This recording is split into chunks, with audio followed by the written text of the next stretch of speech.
यहाँ दिल्ली में 11 सफदरजंग रोड में हमारे पार्टी रिपब्लिकन पार्टी अथवाले का जो सीनियर लीडर्स है, हमारे मंजू सिब्बर जी, नॉर्थ इंडिया प्रेसिडेंट, हमारे लक्ष्मी जी नेशनल सेक्रेटरी, हमारे दिल्ली के बहुत बड़े नेता हमारे आरपीआई के लीडर फखरे आलम जी, और हमारे दिल्ली के लीडर सुनील जी, हमारे दिल्ली के अभी पार्टी में जो आए वो बहुत बड़े काम कर रहे हैं दीपक जी, हम सब साथ इकट्ठा हुए हैं यहाँ पे दिल्ली में हमारे पार्टी के ऑफिस में, क्योंकि जो मणिपुर में 1 साल से ज्यादा 1.5 ईयर्स से जो चल रहा है मणिपुर क्राइसिस चल रहे हैं। अभी हर स्टेट में मालूम हो गया कि मणिपुर में क्या हो गया है। सब नॉर्मल बच्चे जान गए कि मणिपुर में तो अभी दंगे हो रहे हैं ना, ऐसा लोग बोल रहे हैं। पर ये कब खत्म होगा, कहां से शुरू हुआ, कहां पे खत्म होगा, ये इस विषय पे कोई नहीं बोल रहा है, specially the government, specially the political persons including the ruling as well as the opposition. यहाँ पे सिर्फ एक दूसरे का क्रिटिसाइज कर रहे हैं ये, और किसको पनिशमेंट मिलना चाहिए ये सब पार्लियामेंट में उठाइए। तो इस पे सिर्फ पॉलिटिकल का एडवांटेज लेके इस पे पार्लियामेंट में उठाना तो ना उठाने की बराबर है ये। तो ये सिर्फ please I request we all the people persons staying with जो भारतवासी है इकट्ठा होना चाहिए, और we request to the concern government कि इतना हो चुका है मणिपुर में, पैरामिलिट्री फोर्सेस इतना भेज चुके हैं, अभी तक आप कंट्रोल नहीं कर पा रहे, इसका मतलब आप असफलता हो, आप गवर्नमेंट वहां पे चला नहीं पा रहे हो, और रूलिंग का भी ये है। और दूसरा, ऑपोजिशन भी यहाँ पर क्रिटिसाइज करके यहाँ पे मतलब कौन कर रहा है, कौन मार रहे हैं, इसको कैसे दंड मिला ये ना बोल के सिर्फ पार्टी बेसिस पे पॉलिटिकल गेम खेलना, ये भी बहुत गलत बात है। इसलिए we condemn to that view also, and just we want every Indians to unite for the safety of the Manipur, for the safety of India, for the safety of the future. Otherwise, it will go to a very dangerous level, जो अभी हाल ही में हो रहा है। जब ये political advantage लेने के लिए एक पार्टी दूसरे को गाली दे रहा है, एक पार्टी दूसरे को गाली दे रहा है, यहाँ पर कौन भुगत रहा है? नॉर्मल सिविलियंस भुगत रहे हैं, आम नागरिक भुगत रहे हैं। इसलिए हम लोग आरपीआई हमारा जो पार्टी है, इस पे हम लोग पॉलिटिकल एडवांटेज ना लेते हुए हम लोग फोकस करेंगे ह्यूमैनिटी पे, हम लोग फोकस करेंगे इंडिया के सेफ्टी पे, हम लोग फोकस करेंगे मणिपुर के सेफ्टी पे, सिर्फ इस चीज पे फोकस करेंगे। अदर पॉलिटिकल खेलने का, यहाँ पर इलेक्शन का वोट बैंक लेने का टाइमिंग नहीं है। अभी देख लीजिए हाल ही में सिर्फ 2 दिन 3 पहले एक महिला, बहुत कम उम्र की महिला को, खेती करते हुए इनोसेंट महिला को, ये जो कुकी अग्रवादी टेररिस्ट है उसने बुरी तरीके से मार दिया।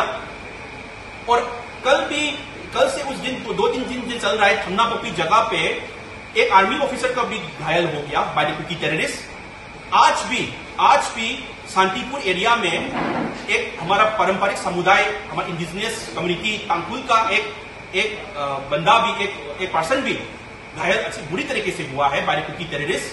तो 1.5 ईयर्स हो चुका है। ये कोई मैं हमेशा बोलते आया हूं, ये 2 समुदाय की लड़ाई नहीं है। This is the attack from the other country, and this is the attack from the illegal immigrants and the outside terrorist. तो अभी तक ये सोल्व नहीं हो पा रहा है, इतना फोर्सेस आ चुके हैं। तो हम लोग को इकट्ठा होना चाहिए, हमेशा बोलते आए हैं हम लोग, पर इकट्ठा कब होंगे? हम लोग भारतवासी को इकट्ठा होना पड़ेगा, भारत के लिए, मणिपुर के लिए, नॉर्थ ईस्ट के लिए। इस पे हम लोग इकट्ठा नहीं हुए तो ये it is not only threat to the Manipur, it is a threat to all over India, and it can destroy not only the Manipur, it will destroy all over north east, it will destroy all over India. So हम लोग ये political game खेलने का timing नहीं है।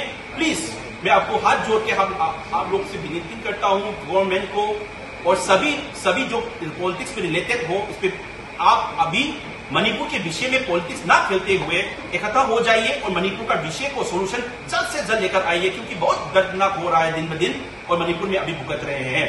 तो इस पे आप देखिए कि पार्लियामेंट शुरू हो जाएगा, कुछ ही दिनों के बाद शुरू हो जाएगा पार्लियामेंट, फिर ऑपोजिशन वाला चिल्लाना शुरू कर देंगे, मणिपुर पर चिल्लाइए, मणिपुर के बारे में बोलिए, पर सच्चाई बोलिए कि मणिपुर का हिंसा कहां से शुरू हुआ था, किसने किया है, तो किसने बुरी तरीके से कहां पर लेकर। कोई भी गवर्नमेंट सिचुएशन को नॉर्मल करना चाहे तो सिचुएशन नॉर्मल हो जाती है।